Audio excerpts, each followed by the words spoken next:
Euron, La Diligencia, Stagecoach, película estadounidense de 1939.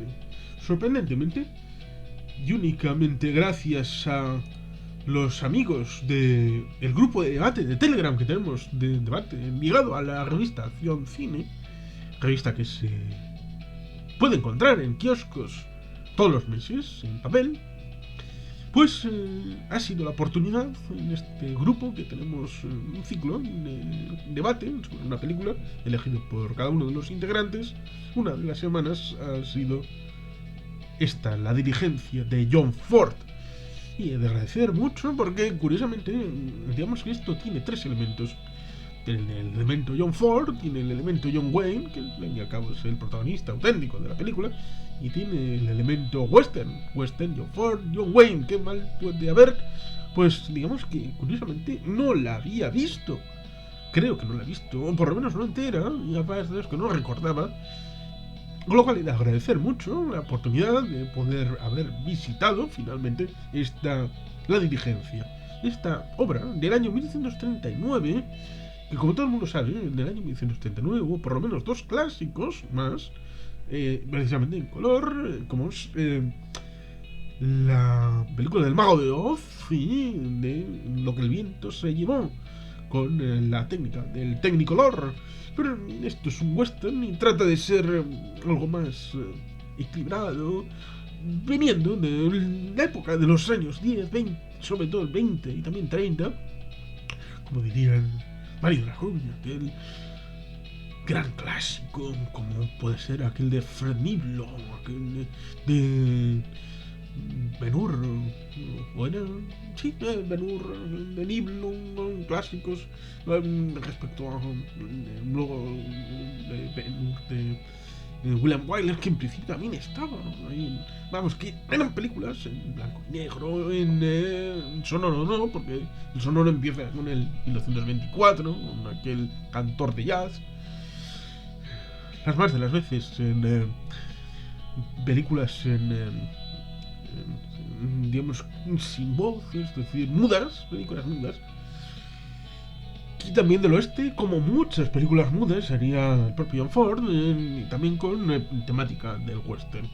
Hasta el punto de que luego, cuando hubo problemas aquellos con las actividades antiamericanas, en una reunión para tratar de echar al presidente del guild de los directores, del sindicato de directores, creo que era Joseph Leo Mankiewicz, se levantó para quitarle el polvo a uno de los que estaban en contra, que me llamo John Ford y dirijo películas del oeste. Y luego para decirles, oye, que estamos haciendo aquí tanto, vamos para casa y vamos, dejemos esta tontería. John Ford hacía películas del oeste antes de la película en cuestión, es decir, de La Diligencia. ¿Qué nos encontramos? Nos encontramos una película de hora y media, pero bien estructuradita, con todos los elementos. Por ejemplo, que luego nos encontraremos en una película aparentemente tan distinta y basada en la novela de Agatha Christie como Asesinato en el Orient Express, que está contada en el canal. ¿Por qué digo esto? Porque, al fin y al cabo, La Diligencia es un medio de transporte para incorporar una serie de personajes con su propia historia, su propia trama, que confluyen en un espacio físico en un momento determinado para hacer un viaje complicado y difícil, pero que, digamos que en cierta medida puede que les cambie, sobre todo a los que son más protagonistas, y por eso se pone el foco en ellos. Ahí está, sobre todo el papel de Dallas, Claire Trevor, y el papel de John Wayne, Henry Ringo Keith, luego acompañado por Thomas Mitchell, Doc Boone, Buck, Andy Devine, Hatfield, el jugador aquel, John Carradine, el sheriff Curly Wilcox, interpretado por George Bancroft, Lucy Mallory, interpretada por Louise Platt, Samuel Peacock, interpretado por Donald Meek, Henry Gatewood, interpretado por Burton Churchill, y Teniente Blanchard por Tim Holt. Tenemos al inicio aquella circunstancia de que en ese pueblo de Arizona, en los años 1880, pues la Liga de las Buenas Costumbres y la Decencia, a que luego en los años 20 acabará por imponer en Estados Unidos. En Suecia lo intentaron, pero en Estados Unidos lo consiguieron, aquella enmienda para el tema del licor y del alcohol, para no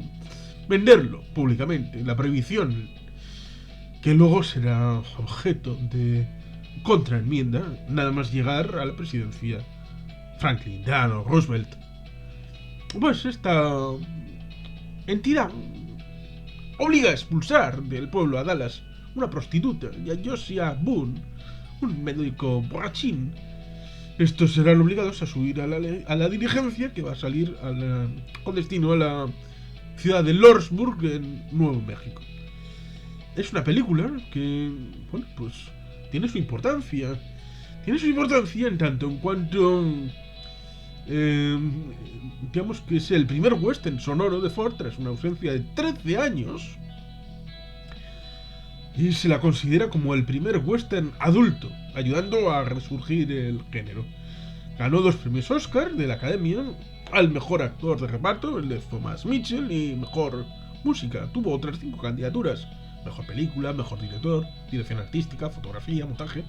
Forma parte de la AFIS el top 10 de la categoría western desde 1995. La película está considerada cultural, históricamente y estéticamente significativa por la Biblioteca del Congreso de los Estados Unidos y seleccionada para su preservación en el National Film Registry, el registro de películas nacional.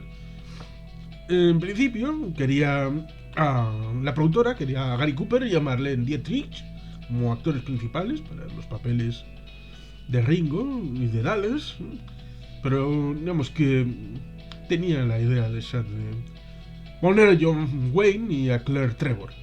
Contrató a 300 indios de la reserva cercana de Navajos. Solamente Manny Mulls interpretó a Jerónimo, era auténticamente apache. El rodaje se hizo circunstancialmente, curiosamente, en la Monument Valley, pero porque no estaba pavimentado, lo cual convertía en el lugar ideal para la filmación. Empezaría el 31 de octubre del 38 y duraría 47 días el rodaje, y no se hizo en color para ahorrar dinero, porque se quería que en principio fuera una producción menor, como había muchas, y tampoco había esa confianza en el western y tampoco en John Ford. Pero luego la obra tuvo un éxito indudable de taquilla y ayudó a restablecer el prestigio del western. Además, lanzaría a John Wayne a la fama y también se convertiría en la primera de muchas colaboraciones entre John Ford y John Wayne. O eso dicen, porque también hay la idea de que de tapadillo, pues John Wayne también pudo haber participado en alguna de aquellas mudas. En principio pudo tener un presupuesto de $531,000 a través de la United Artists, con la producción aquella de Walter Warner. Hay una recaudación cercana al $1.100.000, teniendo un cierto éxito, y por tanto esta película, que en principio pues iba destinada a ser una más, fue uno de los clásicos, probablemente una de las 4 grandes películas de 1939, y el origen de ese arco argumental con el oeste, que curiosamente se cerrará con Quién mató a Liberty Balance en los años 60, si no recuerdo mal. Justamente en el mismo año en el que atribuirán el origen del llamado western crepuscular a Sam Peckinpah, pero digamos que el círculo se abre y se cierra con el propio John Ford, con esta película de La Diligencia de 1939, y cerrado el círculo de la época dorada clásica del oeste en aquella película de Quién mató a Liberty Balance, en la que también aparecerá no solamente John Ford, sino también John Wayne, ayudado de la nueva estrella, no nueva, no, pero digamos que también apareció por allí, el pausao, como decía mi abuela, es decir, Jimmy Stewart. La trascendencia del fondo cultural e institucional, político y de todos los órdenes del oeste tiene su importancia, en tanto en cuanto es la brecha de la frontera que por ejemplo veremos reflejada en la película aquella Bailando con Lobos, aunque ya será un resurgir tardío a finales de los 80 y principios de los 90, en la misma época en la que veremos Sin Perdón, por ejemplo, de Clint Eastwood, que para los puristas es mucho mejor película, a pesar de que la película de Kevin Costner tuviera más éxito a la hora de los premios. Aunque ambas dos, si no recuerdo mal, se llevarán el premio a la mejor película y a mejor director. Pero los orígenes de este periodo clásico se refieren sobre todo a ese periodo del siglo XIX respecto a la brecha del oeste. Recordemos que muchos territorios del oeste llamado americano fueron territorios de las Españas, hasta el punto de que la zona de Oregón y los actuales estados de Oregón y Washington se encontrarían con los rusos que bajaban desde Alaska, cuando todavía era territorio del Imperio ruso. Luego, después de la desaparición de las Españas de allí y con la aparición del Imperio mexicano, digamos que lo que había sido una oportunidad, pero fallida, porque los hispanos, los españoles, por llamarlos de alguna manera, preferían suministrar gentes para poblar Ciudad de México, la zona de América Central, Sudamérica, afuera Buenos Aires, Guatemala, Ciudad de México, Veracruz, Acapulco, todo aquello más hacia el centro-sur de la actual República de México. Digamos que había una serie de misiones de curas destacados en aquel territorio, de lo que actualmente sería Arizona, Nuevo México, Texas. Cuando llega el Imperio Mexicano, sobreviene una circunstancia parecida en la que apenas hay incentivos y apenas hay voluntad ni tiempo para construir agentes civilizatorios en forma de ciudad, en urbanismo, en aquella zona. Recordemos que la pérdida de California, por ejemplo, se produce muy pocos meses antes de la destacada fiebre del oro.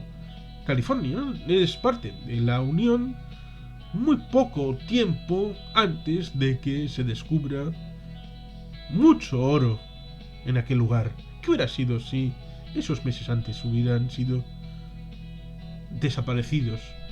Es historia ficción, historia alternativa, pero digamos que es razonable pensarlo, porque cosas como esas, en cierta manera, están en el trasfondo de la aparición de un Jerónimo que aprendió en la vida real a desenvolverse intelectualmente con aquellos curas de herencia hispana, y por eso en la propia película hay esa conexión. Hay dos paradas intermedias entre la localidad de origen y la localidad de destino en Nuevo México. Y la segunda son un poco chicanos, latinos, hispanos, como se quiera decir actualmente, pero es eso. Digamos que están vinculados con Jerónimo. Son antiguos mexicanos que la frontera les sobrevino y les sobrepasó. Ellos siguen viviendo en la misma zona, pero antes eran tradicionalmente mexicanos y antes españoles, un término digamos que moderno, trasplantado a la antigüedad, pero digamos que para que todo el mundo ahora se entienda, pasaron de ser españoles a ser mexicanos y luego pasaron a ser ciudadanos de los Estados Unidos o supuestamente residentes en tierra de los Estados Unidos. Y esa vinculación que en la película se ve entre esa comunidad de antiguos mexicanos con Jerónimo tiene esa raigambre en que muchos de los apaches y otras comunidades estaban, digamos que entre comillas, civilizadas a través de aquellos antiguos curas como, por ejemplo, Fray Junípero Serra y otros que tuvieron sus estatuas que actualmente se están viendo derribadas de manera obscena y aberrante. Y les enseñaron lo que en aquel momento era algo distinto de las colonias que tenían británicos y franceses, pues en América, formalmente. España no tenía colonias, sino eran España fuera de España. Y lo que en origen había institucionalmente, a nivel peninsular, en América fue trasplantado exactamente igual. Por lo tanto, esa idea fue la que prendería en Jerónimo para insurreccionarse y para que los apaches tuvieran esa circunstancia. En la película vemos 9 personajes que conviven en ese periodo entre el punto A y el punto B, en la que se desenvuelve cada personaje en su línea de convivencia con su propia realidad y la interacción con los demás personajes. Y por lo tanto, esas líneas de historias son lo que nutren esta forma de ir contando una historia de historias dentro de ese medio de comunicación que era el viable en el siglo XIX en aquel oeste de los Estados Unidos, en el que por un lado está el pasado de las Españas transmitido en parte a México y luego acabando por perder el territorio, un territorio que no había sido constituido en materia, entre comillas, civilizatoria, y los nativos no les habían dejado la posibilidad de desarrollarse, como en otras zonas de los Estados Unidos actuales sí hubo cierto desarrollo civilizatorio, pero luego fue laminado primero por los casacas azules y luego por la memoria colectiva, desapareciendo de la historia formal y que todos conocemos, lo cual es vergonzoso para determinados académicos. Pues ese vacío abrió la posibilidad de la brecha del oeste cuando como en aquellas películas de época que contaban la historia de cuando les ponían en una fila con todas las caravanas y diligencias y todo, abriendo como aquella recuerdo con Tom Cruise y Nicole Kidman, que ahora no recuerdo el nombre, que con fotógrafos y todo aquello, abrían la veda de tanto territorio, hemos liberado tanto territorio en el que podéis ir, tener vuestro rancho, vuestro terrenito, como por ejemplo el personaje de John Wayne en la película aquella de ¿Quién mató a Liberty Balance?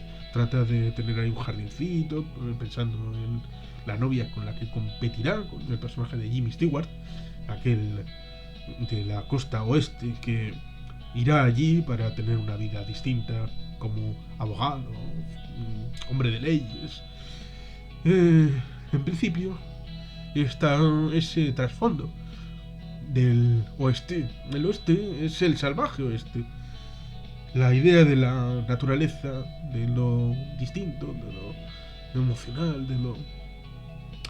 Y digamos que la brecha se va cerrando con el trasplante del oeste, de lo civilizatorio, de lo más próximo a Washington DC. Y ese legado, no solamente del propio oeste y de las películas del oeste, está en el pensamiento en el ámbito de los estados del medio oeste con respecto a el concepto costa este, el concepto Washington DC. Incluso en la película se ve cuando los soldados, porque el trayecto, la película es digamos que controlado por unos efervescentes apaches que solamente aparecen físicamente a la hora de metraje. Muy avanzado el corte de la película. Esos apaches serán una amenaza sucinta que está por ahí. Esa forma de relación pues estará estará en el trasfondo de muchas historias y muy interesantes para conocer lo que fue el oeste. Y digamos que esta película inaugura en cierta medida esa lucha entre dos modelos, dos formas de ver el territorio, el paisaje, el paisanaje. Y por lo tanto, con todos estos ingredientes, las interpretaciones, el conjunto de argumentos y la música y todo aquello, hace de esta una película interesante. Y digamos que,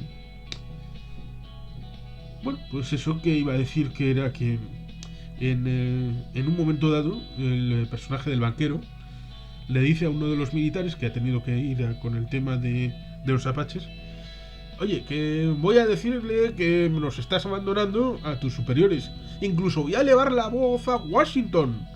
Ahí como quien dice: voy a elevar a Dios Padre mi ruego y voy a decir que... Bueno, pues, cosas que luego tendrán su desarrollo en otras películas.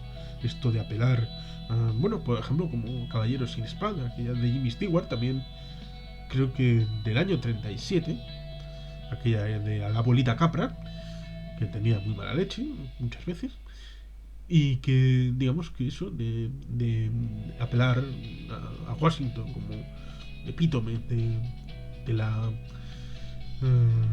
civilización en suma. La diligencia es curioso porque la compré incluso en VHS cuando hubo aquella selección de películas derivadas de Qué grande es el cine, aquel programa de la 2 de José Luis García y otros. Por ejemplo, recuerdo a Eduardo Torres Dulce, que posteriormente acabaría como fiscal general del Estado en los tiempos de un tal M. Rocoy. Pero además de eso, pude ser un cinéfilo y como tal también ha escrito libros, entre otros también de John Ford. Y por lo tanto, no solamente el cine, como me recordó Mario de la Rubia, no solamente se puede ver, también se puede leer. Y él precisamente me enseñó un libro sobre John Ford. Y precisamente, seguramente, una de las películas importantes de la filmografía de John Ford es esta, La diligencia, que tiene elementos muy interesantes. Por ejemplo, hay una escena de bar en la que están en la presentación formalmente del empresario, por decirlo de alguna manera, ligado al whisky, al que le llaman reverendo muchas veces, y el personaje, el Doc, que es curioso porque luego tendrá reverberancias en aquella escena de la película Regreso al Futuro 3, o por lo menos a mí me lo parece. Quizás es porque hace no mucho he tenido un conversatorio con Rafa Kenobi sobre la trilogía de Regreso al Futuro, también en este canal, pero bueno. En cualquier caso, es una película que merece ser vista, sí. Tuvo tanto éxito que con el correr del tiempo hicieron incluso algo que llamaron La Diligencia 2, con Chris Christopherson, Johnny Cash y gente así. No debió de tener mucho éxito porque ni siquiera sabía de su existencia. Pero bueno, igual algún día hay que visitarla o no. Es una película seminal de otras ideas que están aquí y que luego fueron utilizadas por otros más adelante. Y abre la posibilidad a todo ese elenco de películas que nos trajo John Ford, aquel que hizo más cosas. Por ejemplo, El hombre tranquilo, con John Wayne y Maureen O'Hara, pero acabó por clasificársele como: hola, soy John Ford y hago películas del oeste. Y sin más, aparte de agradecerles a los amigos del grupo de debate de Telegram de la revista Acción Cine, especializado en estas lides de proponer cada uno una película, y en este caso la de la semana era La Diligencia, pues agradecerle la posibilidad de haber acabado finalmente por verla y poder comentar un poquito unas impresiones acerca del visionado. Pues es que ricasco, agur berbat, beti helpian.